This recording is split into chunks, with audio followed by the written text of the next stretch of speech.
মা প্লিজ আমাকে যেতে দেন। তুমি কোথায় যাচ্ছ? এই বাড়ি ছেড়ে একবারে চলে যাচ্ছি। কি বলছো বৌমা? তুমি বাড়ি ছেড়ে কেন যাবে? কারণ আপনার ছেলে আমাকে ধোকা দিয়েছে। আমাকে বিয়ে করে সে অফিসে বসে আরেকটা মেয়ের সাথে ফষ্টি নষ্টি করছে। আবির, বৌমা যা বলছে সব সত্যি? শুধু তাই না মা, বিয়ের আগে আপনার ছেলে আমার পিছে পিছে ঘুরতো, কিন্তু বিয়ের পরে সে পুরোই চেঞ্জ। তার আচার ব্যবহার কথাবার্তা শুনে মনে হয় তার এখন আমাকে ভালোই লাগে না। আপনার ছেলে আমাকে পাত্তা দেয় না, আমার সাথে ঠিক মতো কথা বলে না। আপনার ছেলে বদলে গেছে মা। এইরকম বদলে যে একটা ছেলের সাথে আমি কিভাবে সংসার করব? হ্যাঁ, আমি বদলে গেছি। আমি বদলে গেছি আমার দায়িত্বের জন্য। আমি বদলে গেছি আমার পরিবারের জন্য, তোমাদের সবাইকে ভালো রাখার জন্য। মানে? আখি, তুমি সবসময় আমাকে বলো বিয়ের আগে সারাক্ষণ আমি তোমার পিছন পিছন ঘুরতাম, তোমাকে দেখার জন্য চোরের মতো তোমাদের বাসায় পর্যন্ত গিয়েছি। আর বিয়ের পর মানে এখন কেন তোমার সাথে আমি আগের মতোই পাগলামিটা করছি না? বিয়ের আগে আমি শুধু একজন প্রেমিক ছিলাম।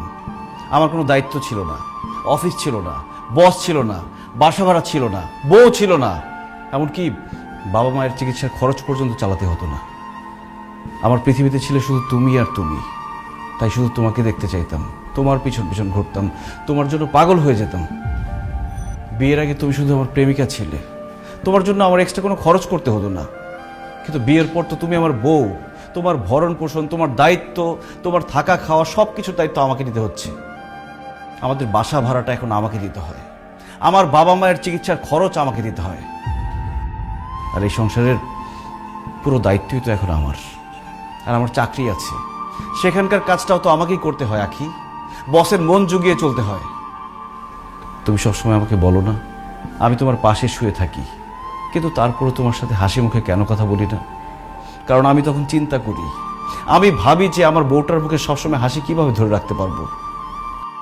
ওই দিন তুমি সাজগোজ করে নতুন শাড়ি পরে আমার সামনে এসেছিলে, আর আমি তোমার প্রশংসা করিনি বলে তুমি আমার উপর রাগ করেছো।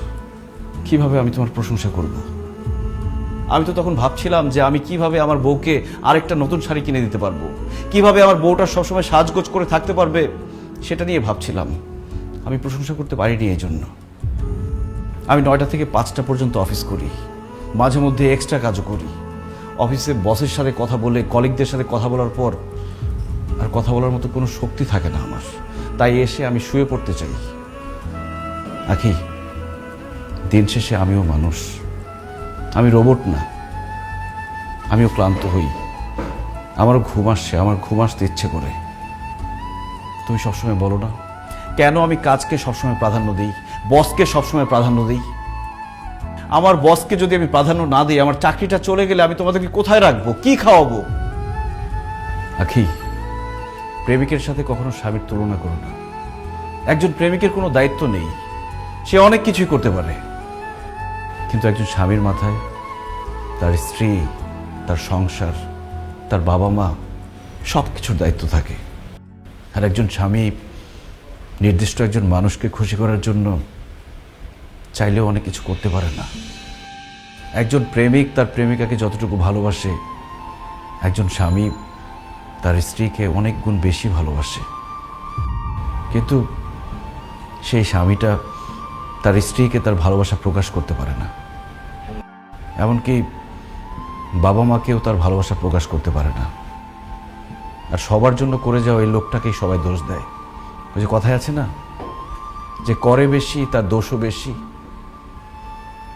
আমি দোষী হয়ে তোমাদের মাঝে থাকতে চাই, তারপরও চাই তোমরা যাতে ভালো থাকো, নিরাপদে থাকো। তুই যে কথাটা বললি, এই কথাটা সব স্বামীর কথা। তোর মা আমার সাথে এরকম অভিমান করতো, তো আমি তোর মতো করে এরকম ভালোভাবে তাকে বুঝাইতে পারি নাই। বৌমা, আমার ছেলে বদলায় নাই, তোমার স্বামী মোটেই বদলায় নাই। সে আমাদের ভালোর জন্যে, আমাদেরকে ভালো রাখার জন্যে আমরা তাকে বদলাই দিছি। একদম ঠিক কথা বলছো। আমার ছেলেটাই আমাদের সবার দায়িত্ব নিতে গিয়ে হাসতে ভুলে গেছে, নিজেকে ভালো রাখতে নিজের আরামায়েশের কথা সব বাদ দিয়ে দিয়েছে। আমি মা হয়ে একটা বারের জন্য বুঝতে পারি নাই আমার ছেলের এই কষ্ট। আমি কেমন মা? বাবা বাবা আসলে না, এই যে আমরা সময় স্বার্থপর, শুধু নিজেরটা আদায় করতে জানি, নিজেরটা বুঝি শুধু। যে যে মানুষটা সারাক্ষণ আমাদের জন্য, আমাদের দায়িত্বের জন্য সারাক্ষণ এভাবে পরিশ্রম করছে, খেটে মরছে, তাকে তো কিছু বলেই না, শুধু অভিযোগ করি না, শুধু অভিযোগই তো করি আমরা। কোনোদিন ছেলেটার মাথায় হাত রেখে বলে নাই বাবা তোর কি অনেক কষ্ট হচ্ছে, তোর কি ক্লান্ত লাগতেছে। ম্যাম, আমি জানতাম যে আপনি হয়তো স্যারকে ভুল বুঝবেন, তাই নিজেই ক্লিয়ার করার জন্য চলে আসলাম।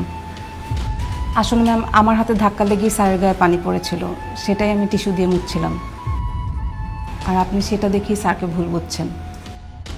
আসলে স্যার খুবই ভালো একজন মানুষ এবং খুবই পরিশ্রমী একজন মানুষ। তার চেয়ে বড় কথা হচ্ছে স্যার একজন খুবই দায়িত্ববান মানুষ। আমি একজন মেয়ে হয়েও সবসময় চাইবো যেন স্যারের মতো কেউই একজন আমার স্বামী হয়।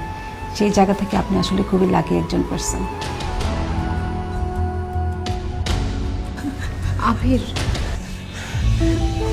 আমি আসলে অনেক স্বার্থপর। আমি সবসময় নিজের চিন্তাটাই করেছি। তুমি আমার সঙ্গে ঠিকমতো কথা বলো না, আমার দিকে তাকাও না, আমাকে সময় দাও না, এসব নিয়ে সবসময় আমি ভেবেছি। কিন্তু তোমার যে অফিসে এত কষ্ট হচ্ছে, তুমি আমাদের জন্য যে এত পরিশ্রম করছো, সেটা কখনো ভাবি নাই। কখনো তোমার ক্লান্ত শরীরে হাত বুলিয়ে দেই নাই, তোমাকে নিয়ে চিন্তা করি নাই। তুমি ঠিকই বলছো, আমি তোমাকে সবসময় প্রেমিক আবির হিসেবেই দেখেছি, স্বামী আবির হিসেবে দেখি নাই। তোমার যে এখন এত রেসপন্সিবিলিটি, সেগুলো আমার মাথায় রাখি নাই। আসলে প্রেমিক আর স্বামী কখনো এক হয় না। আমি তোমার স্ত্রী, তোমার অর্ধাঙ্গিনী। আজকে থেকে তোমার পরিশ্রম, তোমার টেনশন, তোমার কাজের প্রেশার, ভালো মন্দ সব কিছুর দায়িত্ব আমি নিলাম। আমার তুমি মাফ করে দাও।